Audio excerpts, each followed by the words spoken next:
So here's the conundrum. I have 3 books left on my monthly TBR and like a week until the end of the month. So this is very much the reading vlog that I should be doing. I should be finishing my monthly TBR because I've read these 6 and I have these 3 left. This should be the reading vlog. This should be the reading vlog. But I don't wanna. We're mood reading. I have not had a week of mood reading in literally as long as I can remember. So do you know what? I'm sacking off the monthly TBR. I'm so sorry. We were doing well. We were doing well. I want a mood read. And do you know what? I'm gonna. Because there is one very specific reason that I want a mood read this week. And that is there is a hold at the library that I have been waiting patiently for. And it just came in. I just got my hold for Sunrise on the Reaping. So babe, the monthly TBR, she's out the window. Sorry, she's out the window. There is a chance, albeit slim, that we will still read some of these books this week. There's a chance. Nonetheless, I want to read Sunrise on the Reaping. Sorry. I am just like all the other girlies. I am just like all the other girlies. I want to read the new Hunger Games book. I'm so sorry. So I thought for once, because all I ever do on this channel is challenge videos, and I love them. I love filming them. I love editing them. I love making them. They are fun. But it does mean that I never get to just pick what books I want to read. So I thought it might be fun to do that for a week. I don't entirely know what this video is going to be. Something along the lines of mood read with me / how much I realistically read in a week / how much can I read a day, that kind of thing, that kind of vibe. The only book I know for sure that I'm reading is Sunrise on the Reaping. I have a few others in mind that I think could be fun. I'm also, I don't even know where it is, but I'm in the middle of I Love You But I've Chosen Darkness, which you probably already would have seen, but I am currently still reading that for a video, so we're going to finish that at some point this week as well. Those are the plans, the vibes. It's hopefully just going to be chill, cozy, reading some books that I actually want to read. It would be nice if we can try and finish these. Are we going to get to all 3? I don't know, because we are doing so well on this monthly TBR. I've already read 6, so I'm quite proud of that. If I can finish these off, I will, but priority number 1, Sunrise on the Reaping. I'm so excited. I have, why am I holding the lens cap? I have a Zoom recall audition, 2nd round, in 40 minutes. I'm very early, as always. This is always what I do when I have auditions. I'm super early. I set everything up and then I don't know what to do with myself. So I thought while we were here, I would check in about the book because, did I even tell you what I was starting? I can't remember. I started Sunrise on the Reaping. I am 31% in. I listened to all of that this morning in between prepping for this audition. I literally didn't want to put it down. Every singular second I could, I was listening, which is crazy, by the way, because I was not even planning on reading this. I haven't read Ballad of Songbird and Snakes. I don't know if that's going to be an issue. I've seen the film. So I'm hoping it's okay. Because I've seen the film. So I do know the plot. Obviously, I know there are going to be differences between the film and the book, but my hope is that I am grounded enough in the story to be fine to read Sunrise on the Reaping. I mean, so far I'm fine and I'm nearly a third in. For anyone who doesn't know, I'm sure we literally all know, but for anyone who doesn't, this is Hamish's story, his origin story. I will say, I kind of wish I had read all the Hunger Games books leading up to it because they keep dropping little breadcrumbs in of people and I'm like, oh, I can't remember who that is. And then I have to keep Googling, but trying to do like really subtle Googling where I'm like half covering the screen because I don't want spoilers for this, but just like trying to remember who they are. Like really quickly going to Google Images to just double check who people are. But I'm so happy that I picked it up because I so nearly didn't, because I was also scared that it was just going to, I guess, kind of ruin the nostalgia of the original ones, because like many other people, I read those, like the original trilogy, I read those books growing up and they were very much a part of my childhood, like very much so. And I didn't read Ballad of Songbirds and Snakes for the same reason, because I thought, like, I was just happy with the trilogy. I didn't really want to, I don't know, for some reason I thought it would ruin it in my mind. I don't know why I thought that. And then I saw the film anyway, so it's kind of like irrelevant. But I must say, it has not ruined it at all, even remotely, so those fears were very much unwarranted. because I am loving it. I am literally loving it. I'm predicting it to be a 5 stars. Again, only 31% in, but so far I'm just absolutely hooked. I have already had a gasp out loud moment, and I know there are going to be more. I know Suzanne Collins is going to rip me to shreds, and do you know what? I'm ready. And I think that's all I have to say for now. So I'm gonna go do my audition. Everyone wish me luck, and then I'm gonna continue with the book, or maybe something else. I don't know. It's gonna happen. Don't really know when. Just know that it's with you, with you, with you, with you. Now it's making me nervous, 'cause I'm thinking you noticed. Let me know if you change your mind. 'Cause when all we do is talk, it's impossible and Hello friends, I have to go to work shortly, so this kind of concludes our first day of reading, so I thought we would touch base. You probably saw that I started Deadly Animals by Marie Tierney. This is a book that I got at a thriller convention. It was last year. It was like a thriller book event thing. Loads of thriller authors were there, and they gave out a couple of free books to everyone who went, and this was one of them. And I don't know, I was just in the mood for a thriller, so I picked this up. I'm only on page 33, so I've read just literally like the tiniest amount, but I just fancied, I don't know, some, I guess, easy reading. The chapters are so unbelievably short and the text is really big, so I don't know, I just was fancying it. This one follows Ava. I mean, as I say, I'm literally only 33 pages in, so I probably now is not necessarily the time to do a book review, but nonetheless, I'm gonna give you one. We're following Ava, who is basically fascinated with like dead animal carcasses. Some of the descriptions in this book are kind of gross. If you're not squeamish, you will be fine. And then she basically ends up finding the body of a classmate while she's out like looking for these dead animals. She basically goes out in the middle of the night and finds dead animal carcasses to inspect. And then while she's doing that, she finds a boy called Mickey Grant. And so that's kind of like the setup. I haven't really got like much further than that. But that is something that I'm going to be reading this week. It's just a cheeky little mood read, but I just thought I would mention that I am a few pages into this one. And then I only read literally the tiniest amount more of Sunrise on the Reaping. I am now at 33%, so exactly a third in. No more thoughts because I have listened to all of 2% since I last spoke to you. But I just wanted to do like a final page count for the day because, as I say, I'm about to go to work, so I'm not going to get any more read today because I finished work very late. So if my maths is correct, I have read approximately, it's kind of hard to work out because I'm listening to the audiobook, but roughly speaking, I've read 127 pages of Sunrise on the Reaping.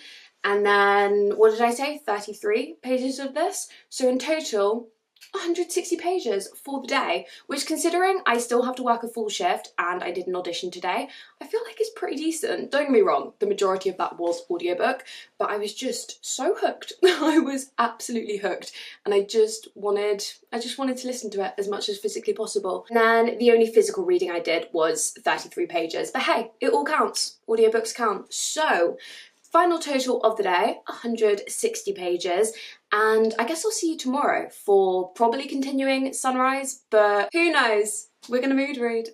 I'm literally loving life. I love mood reading. I am 2/3 into Sunrise on the Reaping. Exactly, I'm at 66%. I am quite literally flying through this book to the point where I'm like, should I slow down? Should I try and savor it? But then equally I'm like, no, I can't. I just want to read it. I want to know what happens. I am literally loving it to the point where I'm like, is this going to end up in my top 10 of the year? I don't know, which is crazy because I was never even going to read it.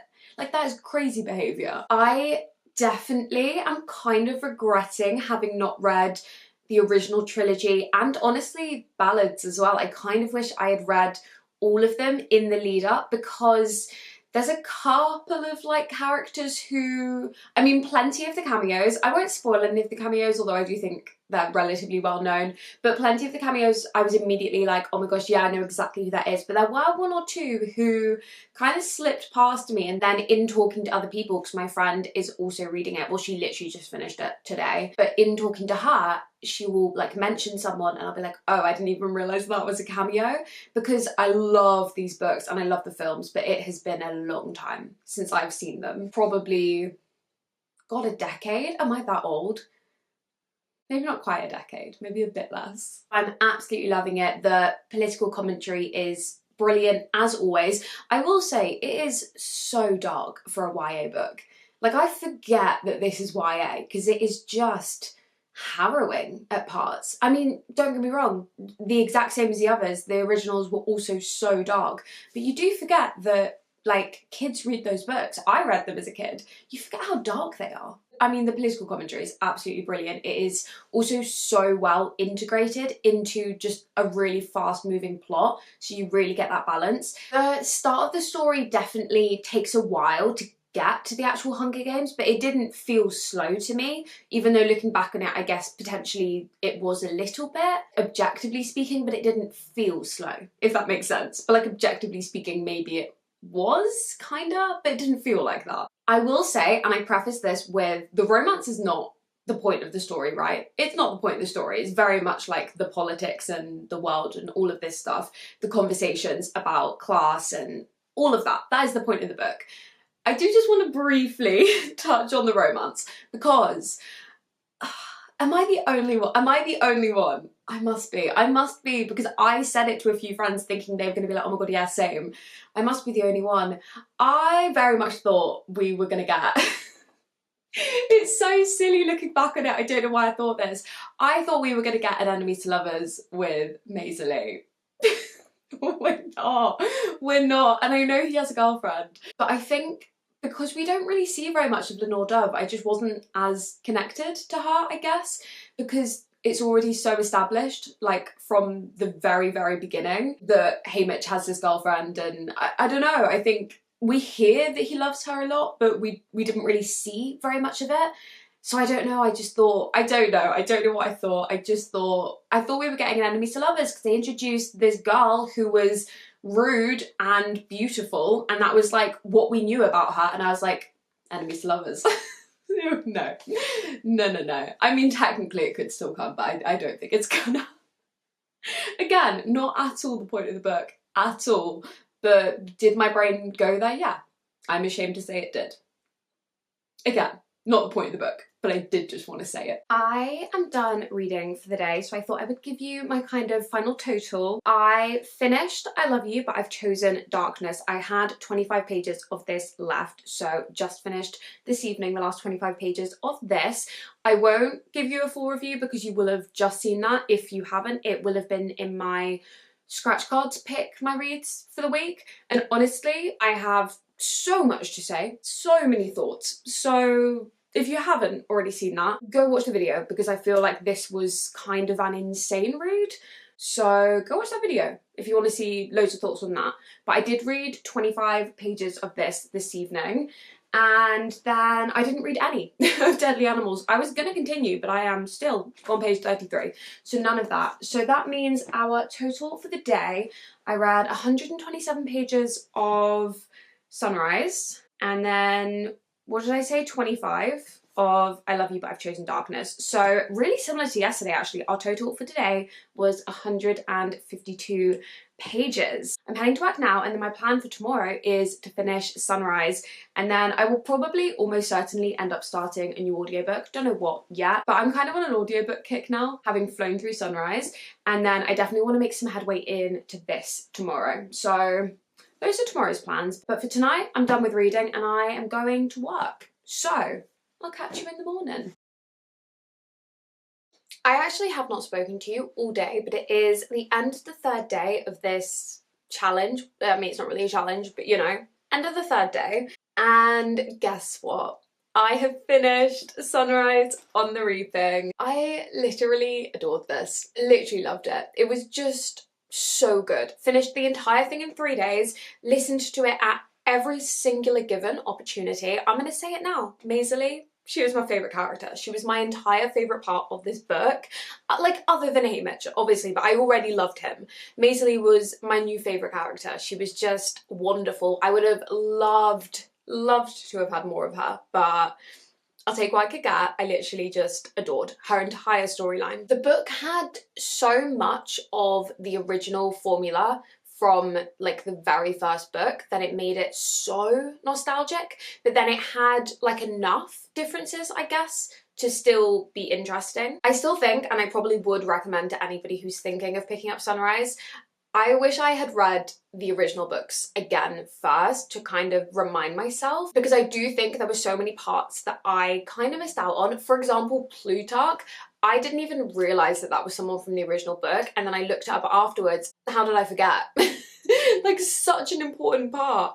But for example, when we're going through the story and Hamish is talking about whether he doesn't know whether or not to trust Plutarch, in my head I was like, I don't know either, but I do know, and we should know from the originals. But in my head, I just didn't know who he was. I thought he was a new character, which is a bit silly looking back on it. But it has just been so long since I saw the originals that I kind of forgot a few people, but I literally adored some of the cameos that we got. I don't want to spoil any of them. As I said before, I do think they're quite well known now, but just in case you haven't heard of any of them and you like want to go in and be pleasantly surprised, I'm not going to tell you the cameos, but there are some just really wholesome ones. I will say I still never really connected to Lenore Dove that much. I think just because she was so off page. Their entire romance was established before the book, and then because she was off page so much, I don't know, I feel like I didn't get to know her as well as the other characters, so I wasn't as connected to her. But I guess that's just a personal thing. I literally, as always, adored the writing, and I was just so happy to be back in this world. It was dark, it was sad, and it broke my heart. I'm so happy I picked it up because, as I said, I wasn't intending to, and I'm really glad that I did. And I believe there is potentially another one coming, potentially an Effie book. I don't know if that's true. Also, apparently the casting for this film has already come out for Sunrise. I haven't seen anyone yet, but I've heard rumours that they've already announced it, which is crazy quick, but like, I'm so excited to watch the film. Anyway, I actually think this is going to be my reading for the day done, because I have such an insane day and I think I'm going to have literally zero opportunity to read today. So the total for today was 127 pages. Obviously I didn't do any of that physically, that was all listening, but I've said it before and I'll say it again, audiobooks count, and 127 pages is pretty decent. So I will probably catch you tomorrow for some more reading. Do you guys remember that audition I did right at the start of this video? Well, yesterday I found out that I got the job, which is very exciting, but it does shoot in 2 days. So, day 4 of this challenge has passed us by. She is gone, she is done, and my total for day 4 was 0 pages.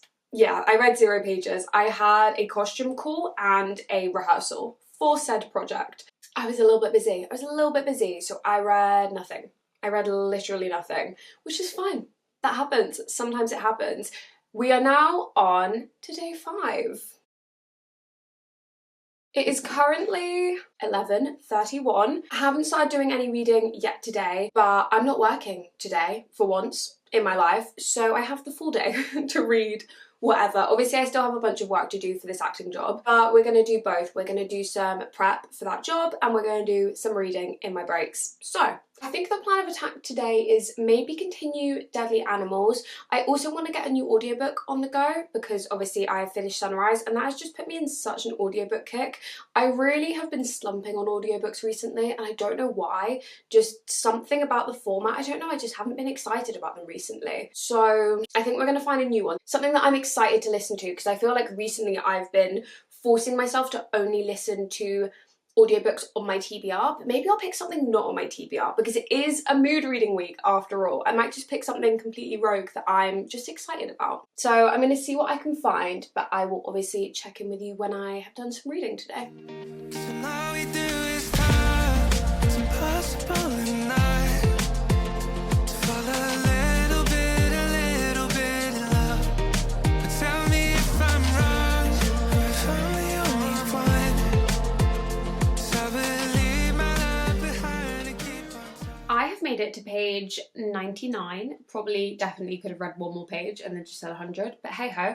I'm on chapter 22 of Deadly Animals. So I guess about a quarter in, I feel like because of how like physically humongous this book is, it just makes it very quick to read because the text is huge, the chapters are super short, so I've kind of just read this very, very quickly, although I guess I am only actually a quarter in. I will say there are so many characters being introduced that I am a little bit lost. I know who Ava is, but there are just so many other characters that I'm just, I don't know, I'm sure I'm gonna get there, but I don't know, they keep referencing people and I'm like, who is that again? I will warn you, I think I said this all in my last check-in of this book, but Ava is very into the decomposition of bodies, specifically animals, but then obviously now that they found a person, a child, is talking a little bit about that as well.